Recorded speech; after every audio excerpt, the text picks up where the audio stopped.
नाजरीन, कुरान करीम में अल्लाह ताला ने इरशाद फरमाया है कि हर चीज़ ने मौत का जायका चखना है। यानी कायनात के हर जानदार के लिए अल्लाह पाक ने मौत का वक्त और जगह मुतय्यन कर रखी है। इससे किसी को छुटकारा नहीं मिलेगा और ना ही कोई इससे भाग सकेगा।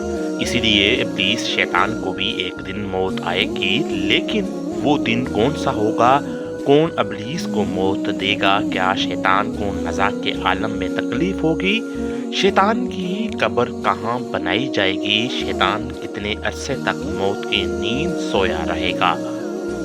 नाज़रीन ग्रामी, आज हम इन्हें अहम सवालात के जवाबात कुरान और हदीस की रोशनी में देंगे। नाज़रीन, जब शैतान मरदूद को अल्लाह पाक ने जन्नत से निकाल दिया तो उसने अल्लाह पाक से क़यामत तक की मोहलत मांगी कि क़यामत से पहले मुझे मौत ना दी जाए, लेकिन अल्लाह पाक ने उसे वक्त मुकर्ररा तक यानी एक खास वक्त तक मोहलत दी, जिसे कुरान की सूरह हजर की आयत नंबर 36 ता 38 में यूं बयान फरमाया गया। उसने कहा, ऐ परवरदिगार, लोगों के जिंदा किए जाने तक मुझे मोहलत दे। फरमाया, तुझे मोहलत दी जाती है वक्त मालूम तक के लिए।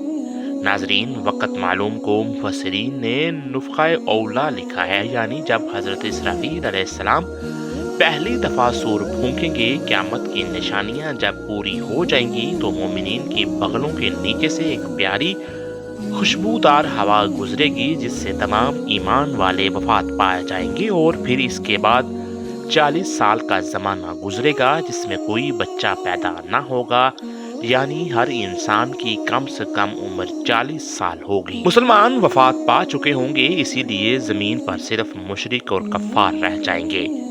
तफसीर मंसूर 71 पर लिखा है कि जब मोमिनीन की वफात को 40 साल गुजर चुके होंगे तो फिर हजरत इसराफील अलैहिस्सलाम पहली दफा सूर फूंकेंगे, जिसे नुफ़ख़े औला में कहते हैं। शुरू में इसकी आवाज़ नहायत कम होगी कि लोग कान लगाकर सुनेंगे, फिर ये बढ़ती बढ़ती इस कदर ज्यादा हो जाएगी कि कानों के पर्दे फट जाएंगे। इनके नथनों से पीप बहना शुरू होगी और लोग मर जाएंगे।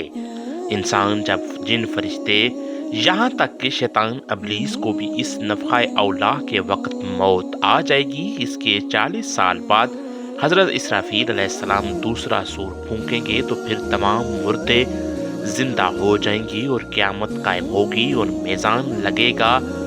इब्लीस को मौत आएगी। नुफ़ख़े औला और नुफ़ख़े सानिया के माबैन 40 साल का अरसा होगा और ये कि इब्लीस 40 साल तक मुर्दा रहेगा। आइए अब इस बात पर रोशनी डालते हैं कि इब्लीस को मौत कैसे आएगी और वो ये 40 साल मुर्दा हालत में कहाँ गुजारेगा।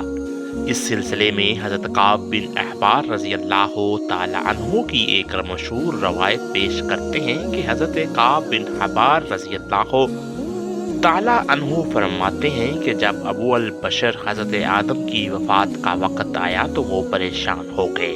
अल्लाह पाक से अर्ज़ कर गुजार हुए, ए अल्लाह, मेरी मौत से मेरा अज़ली दुश्मन बहुत खुश होगा, क्योंकि मैं मरने वाला हूँ और वो क़यामत तक जिंदा रहेगा। इसी वक्त मुल्कुल मौत हज़रत आदम की खिदमत में हाजिर हुए और फरमाया, ए आदम, आप वफात के बाद जन्नत में रहोगे, जबकि इब्लीस क़यामत तक दुनिया में रहेगा और फिर क़यामत से 40 साल पहले उसको ऐसी मौत आएगी कि वो पूरी दुनिया के इंसानों जितनी मौत की तकलीफ बर्दाश्त करेगा और फिर जहन्नम ही उसका ठिकाना होगा। हज़रत काब रज़ी अल्लाह अन्हु मज़ीद फरमाते हैं कि हज़रत आदम अलैहिस्सलाम मुल्कुल मौत से फरमाने लगे कि मुझे इब्लीस की मौत का मंजर बयान करो।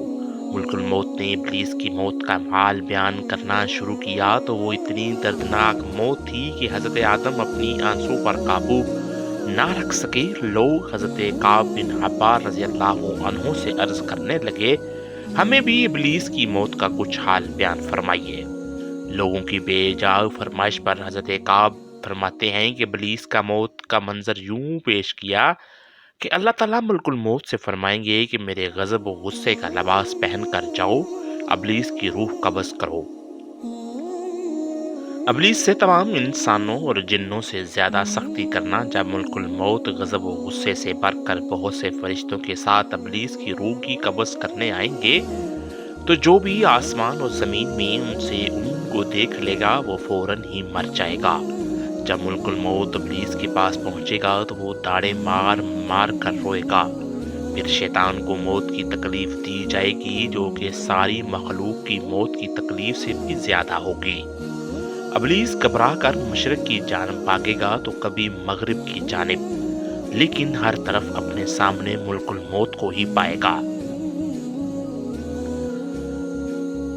سمندر میں چھپ جائے گا تو سمندر اسے جگہ نہ دے گا۔ آسمان کی طرف بھاگے گا تو وہاں مقرر فرشتے اس کو آگ کے کوڑے ماریں گے۔